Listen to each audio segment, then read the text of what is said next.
Right, so we're on to the final day, the final session of today's broadcast, rather. It's one I'm sure many of you are keen to listen into. I'm sure many, if not all of you, are aware of Microsoft's very ambitious plan to be carbon negative by 2030. Up next, we have Shelley McKinley, who's the VP of Technology and Corporate Responsibility at Microsoft, and Matthew Green, who's the climate change correspondent at Reuters. They'll be talking to Microsoft's carbon negative ambition and how technology will be used to aid scope-free decarbonisation.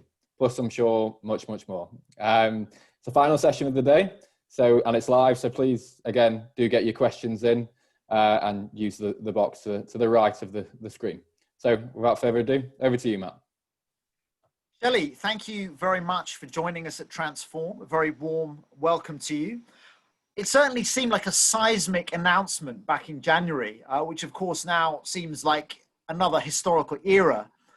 Microsoft would go carbon negative by 2030 and remove from the atmosphere all the CO2 the company has emitted since it was founded in 1975. I just realized it's my birthday in a couple of weeks, so we're almost exactly the same age. We hadn't seen a Fortune 500 company come out and say anything quite as ambitious. Even Extinction Rebellion, the civil disobedience group that shut down half of London last year, gave a cautious welcome to the announcement, which is pretty unusual. They're not noted for taking a soft line with giant corporations. On the other side, though, of course, there's been criticism and questions raised about Microsoft's involvement with oil companies, the use of AI to extract oil, as well as find ways to suck carbon dioxide out of the atmosphere. We've got about half an hour to dive into all this, and of course, we'll be taking questions as we go through. But let's go to that big headline commitment that was unveiled at the start of the year. How are you going to do it? Well, thank you so much for having me this morning here in Seattle, Washington, where I am. It's still pretty early. The sun's barely up. So thanks for having me. Just to put it in context, our carbon announcement really is part of a larger suite of announcements that we've done starting with that January date, that Microsoft will by 2030 be a carbon negative, water positive, zero waste company that's building a planetary computer to help preserve and protect the world and monitor, model, and manage the Earth's natural system. So really the carbon announcement, which is fundamentally, I think, the most important announcement that we've made this year on sustainability was really our big highlight that we announced in January.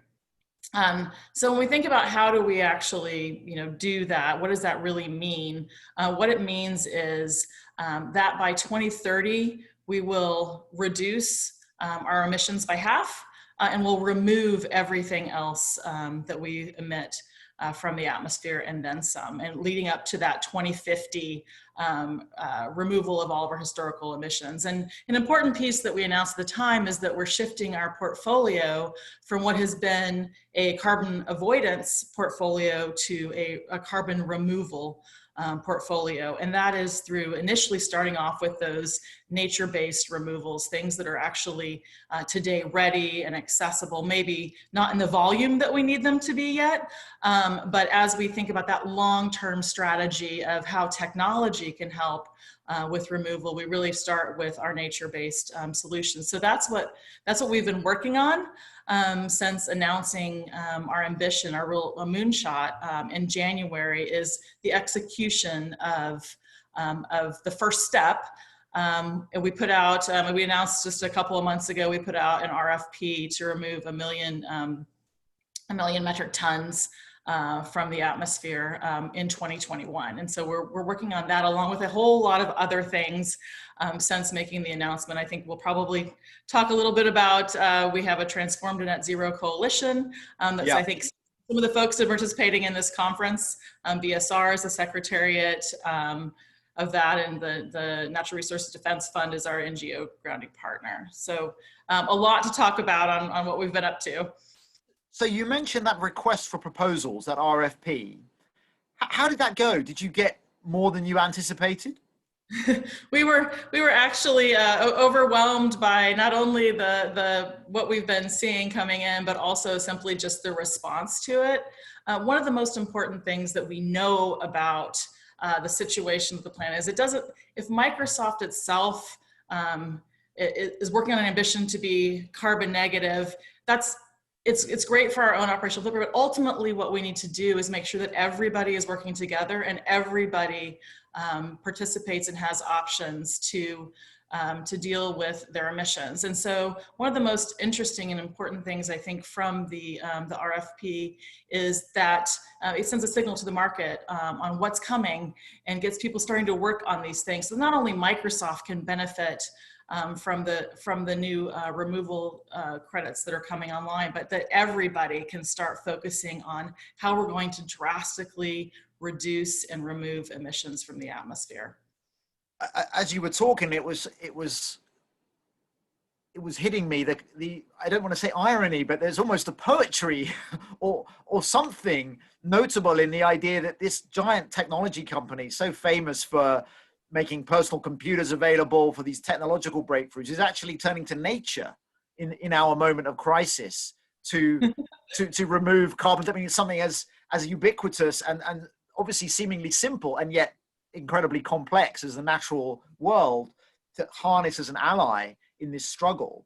But at the same time, people are obviously going to be curious about the technology. I mean, is there anything that you can talk about that came in these suggestions that surprised you or was really bringing in something new and potentially breakthrough in terms of carbon dioxide removal? I think I don't have anything specific to talk about in terms of what we've seen yet, and we'll definitely get to those as we progress through the process. But in addition to this RFP, we also have this $1 billion climate innovation fund that we're working on, and that's really where we're looking at the technology end of the puzzle. So that's thinking about how do we invest and start really accelerate new technology that will ultimately carry us through to meet our goals. So part of that, definitely nature-based, that's what we have today. It's, nature systems are incredible, and there's so many initiatives around removal with, grasses and planting trees. And then ultimately, though, I think when we think of where we need to get to by 2050, those technology solutions are going to be incredibly important, and that's really what we're focused on with the Climate Innovation Fund. So we've announced a couple initial investments that we've made out of that. It's $1 billion. We'll have over the course of the next 4 or 5 years that we'll invest. I think it's maybe actually 3 years now that I think about that we'll probably have that all out the door, if not earlier.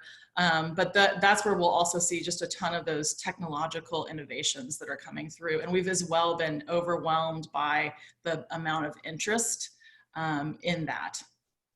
I'm going to come back in a few moments to that question of how that process is unfolding and how you're going to manage it and audit it and so on. But something else was sort of coming to me as you were talking, and it surfaced in the morning session when I was speaking to Dr. Fatih Birol, of the executive director of the International Energy Agency, who was also very much emphasizing investment in new technology and so on. I mean, taking perhaps a more sort of philosophical look at this, it's very easy, isn't it, for us to all get very enthusiastic about the technology and think that we can kind of engineer and use AI to get ourselves out of the predicament we're in as a species.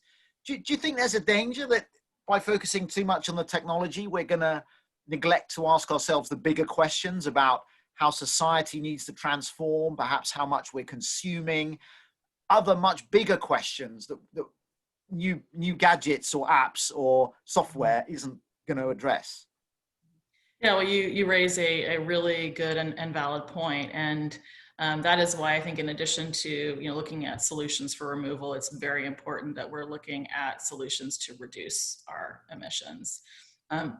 One piece of our commitment, which I think I already mentioned, is that we'll be reducing our emissions by half by at least half by 2030, and that includes working, all up and down the supply and value chain, because we're not looking. One of the important things about the announcement is we're not looking at just traditionally scopes 1 and 2 emissions. It's going deep into the supply chain, which for a company like Microsoft is a significant piece of our emissions sit in that scope, that scope 3 category. So working with the supply chain and figuring out how we are going to drastically reduce emissions is a key part of the strategy.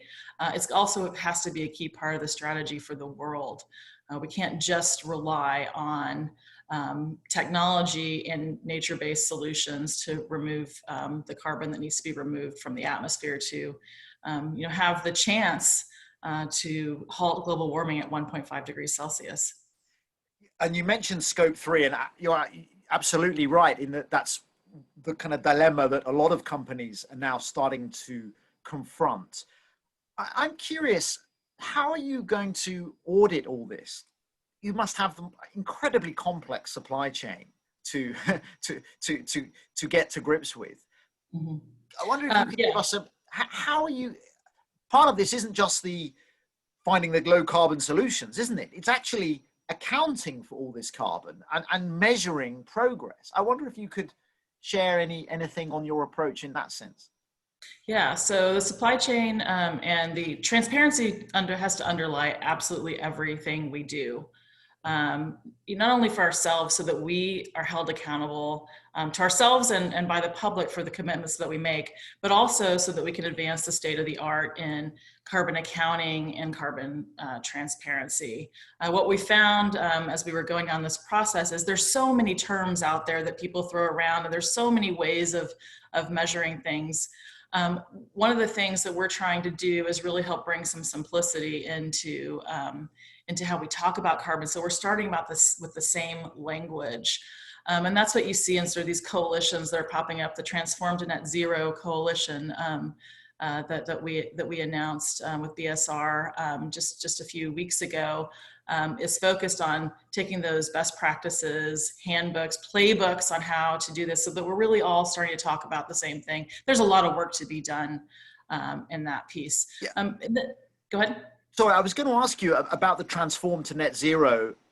I mean, I was struck by the diversity of the companies. I mean, they're all big companies, right? But you have Maersk, massive shipping company. You have Starbucks, Danone. You have various leaders in different sectors.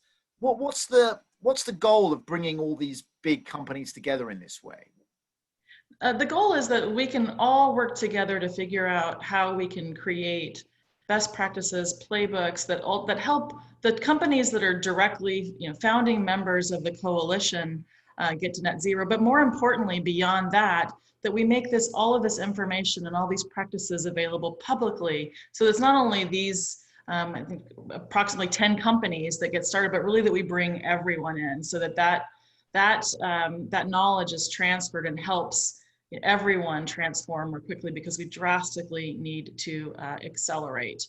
To get just quickly back to your previous question on the supply chain and sort of monitoring and understanding what's happening in the supply chain, we'll be doing that through tools and processes and requirements that suppliers disclose their emissions. And as you so rightly mentioned, that has to be done in some level of a consistent way. So that we understand specifically where we are. And that's something that we're working on rolling out now. We've got a fantastic and diverse supply chain and a fantastic and diverse supply chain team that doesn't sit directly under me, but that is helping us figure out how we work together with our supply chain.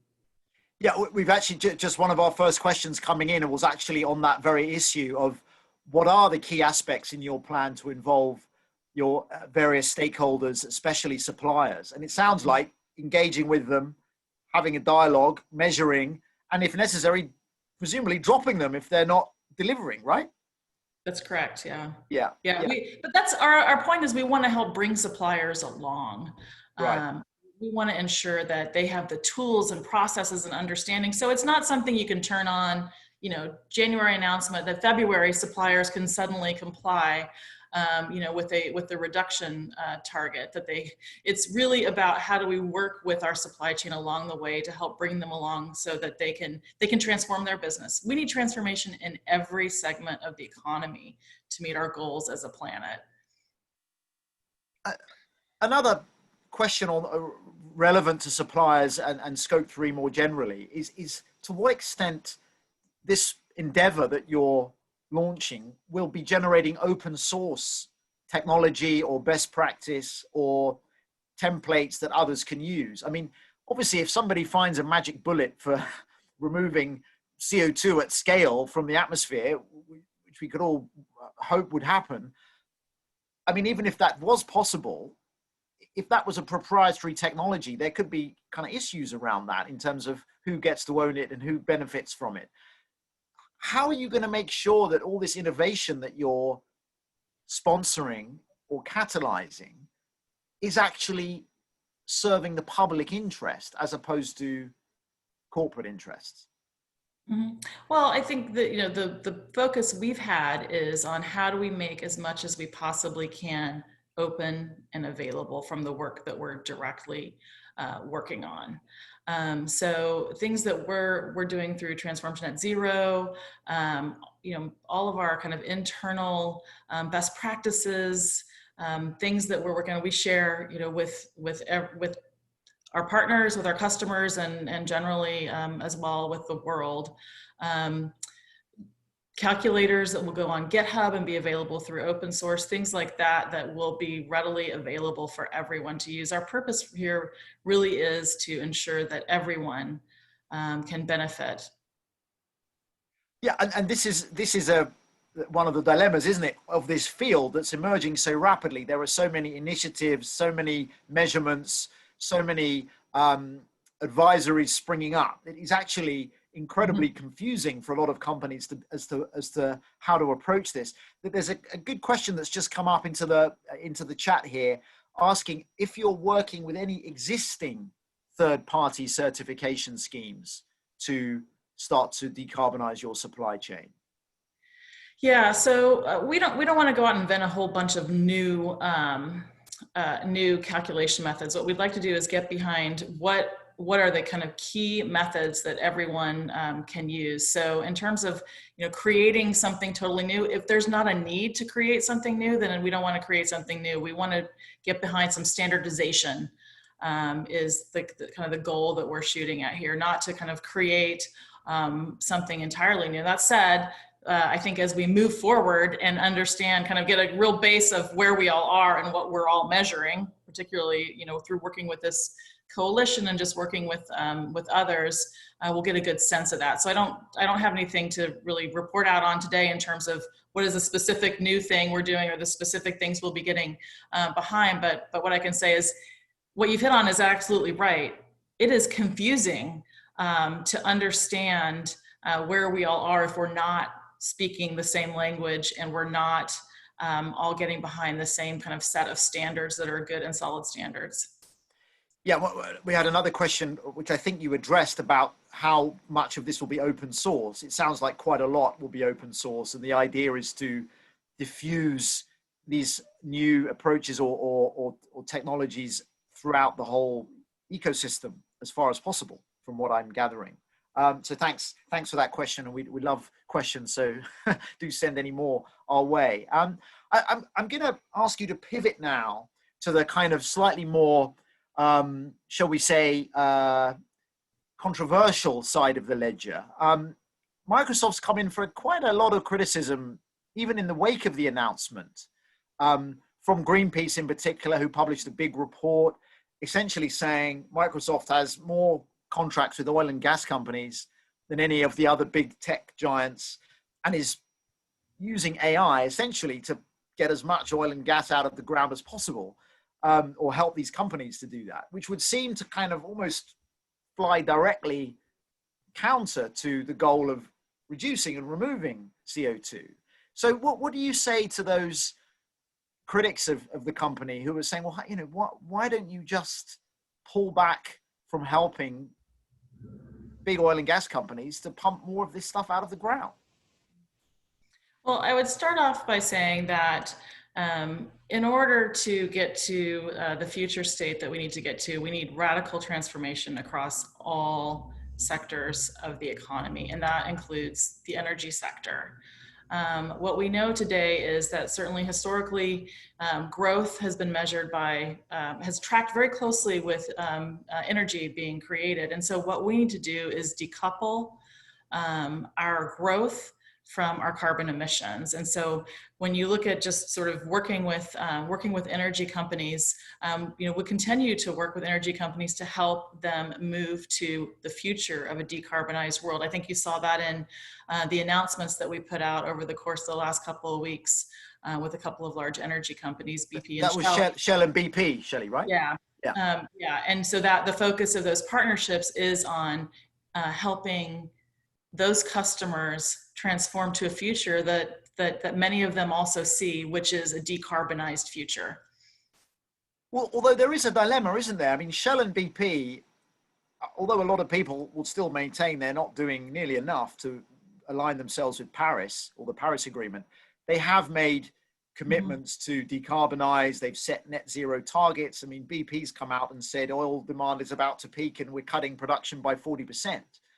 We haven't seen quite the same tenor of announcement from, say, other Microsoft clients like Chevron and Exxon, for example. I mean, isn't there some way to be a little bit more discerning about where you're offering this AI? I mean, people can probably accept that these companies will need some software support or cloud computing support as they transition. But for the diehards that just want to get as much oil and gas out of their existing reserves and new ones as possible, I mean, Google has said they're not going to provide any more AI-based or cloud-based services for future oil and gas exploration. I mean, couldn't Microsoft do something similar? Yeah, well, I can't really speak to the Google announcement. What I still will say is that AI and machine learning is in all technology today, basically, and it will be in the future. So I'm not quite sure how you separate out just AI and machine learning from technology generally. That said, I think from our approach is that we need to be inclusive and ultimately take bets with people who are moving toward a carbon-free future, and that's what we've done with the partnerships that we've announced and made.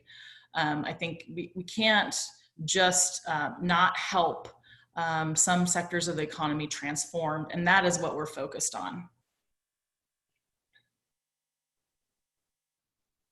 Another point or another aspect of your environmental or climate announcement that struck me was this focus on bringing cleaner energy into communities who do not have access to that kind of energy. Could you, particularly in the United States, I mean, in one of the Microsoft announcements, it pointed out that the data shows that Black and African American people in the US are exposed to 1.54 times more of the hazardous pollution than white people, and up to 50% higher rates of particulate pollution. And this issue of climate justice, whether it's within a country like the United States or globally, has obviously, just as we've seen the COVID pandemic sort of tearing through the fossil fuel industry, we've also seen the Black Lives Matter protests in the US and globally galvanize more awareness of these issues of racial justice and oppression. So I'm curious if you could speak a little bit more to your work on that front. Yeah, sure. This is I think, just a fantastic topic. And what you saw in the announcement was a partnership that we're doing with Soul Systems to buy 500 megawatts of energy, and they are very focused on creating new energy sources for communities that have been disproportionately impacted. And as part of that, there's also a fund, I think it's around $50 million, that will invest in education, job skills, training for those communities. So it's a key piece of that partnership, but it's also a key piece of that $1 billion climate innovation fund that we have. When we look across the investments that we're making, we have 4 pillars. And one of those pillars is to look at the climate equity impacts of every investment that we're making, because we know that, as we go through this transition, there are countries, developed countries, who have benefited from energy and from GDP growth over the, as we think about the Industrial Revolution and beyond, and the Global South needs to also be able to continue to develop and to continue to be able to use more energy as they do. But it's one of the things that we need to be looking at is how do we ensure that we're not halting that development, that economic development, and helping transform energy sources so that everyone can continue to develop and grow in the future.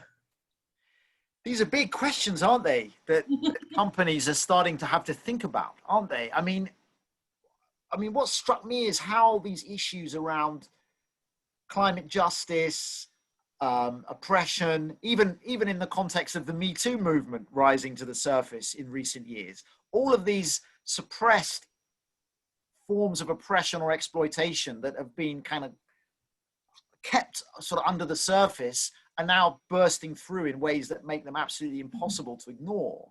I mean, how far does the responsibility of a company like Microsoft go in addressing these kinds of issues? Yeah. Well, I think there's not a scope 3 for that, right? I mean, we're now looking at scopes 4, 5, 6, 7, plus. Yeah. And maybe that's right. Maybe that's absolutely the right thing. I'm just curious about, I mean, as VP of kind of corporate social responsibility, you've got a pretty big in tray these days. Yeah. So beyond the work that I do in sustainability and through the sustainability team, I also oversee several other programs at Microsoft that are focused on, what I kind of call using technology to help address society's critical challenges. But, one thing that's important to say, I think, and it reflects the way we've approached our carbon announcement and our sustainability goals generally that we set, is those companies who can do more and can go faster need to do so. And that's why at Microsoft, we have set those ambitions to be not only carbon neutral, but net carbon negative by 2030, and to remove our historical emissions, because we can go faster, we can accelerate, and it's our responsibility to do so as a company that has benefited so much by technology and by our years of existence since 1975. And so we can do more, and we will do more, and we will continue to up our ambition. But it also links into all those other programs when you think about communities that have been historically disadvantaged, how these things all intersect. And all the challenges that need to be addressed beyond, I'll just say which is a big just the environmental issues that are manifested in those communities and those countries and those places around the world.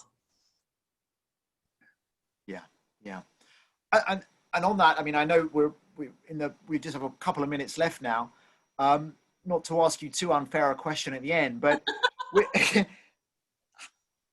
we're obviously coming up to an election very soon in the US. We don't know which way that's going to go and what the political landscape is going to look like. Do you think companies with the clout of Microsoft could be doing more to shape the policy mix in which all of this is happening? In other words, lobbying for the kinds of climate friendly policies such as a carbon tax, that a lot of people would say are really the only systemic lever that will make a real difference across the board, as opposed to individual companies just cleaning up their act. What could Microsoft do on that front, do you think?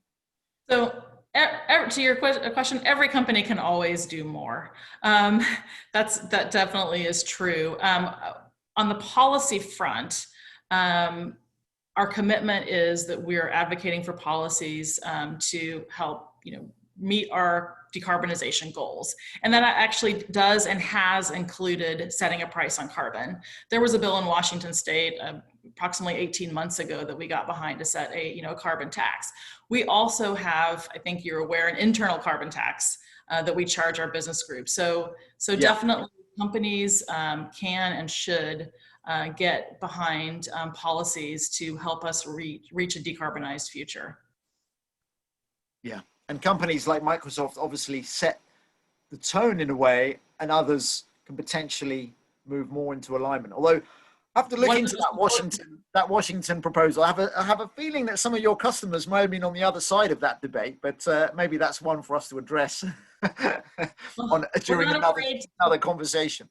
We're not afraid to also take ambitious approaches. I think there are, we like to work with everyone we can, and we also will disagree in important ways. So I think, you've just seen the things that we've been behind and the things that we will continue to be behind. And as you mentioned, using our voice is one of the most important things that we can do. Well, thank you, Shelley McKinley from Microsoft, for making time available very early in the morning where you are. It's been a fascinating conversation, and I hope we'll welcome you back another time. Thanks so much for having me.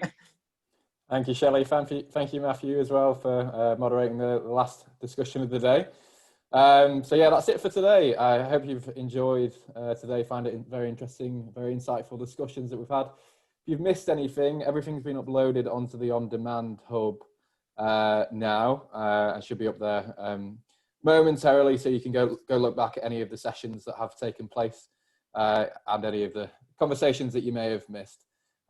Please do join us tomorrow. We're on at 10 a.m. tomorrow morning, and we have another exciting day of discussions from execs from Tetra Pak, Adidas, JP Morgan, Series, We Mean Business, and BNP Paribas.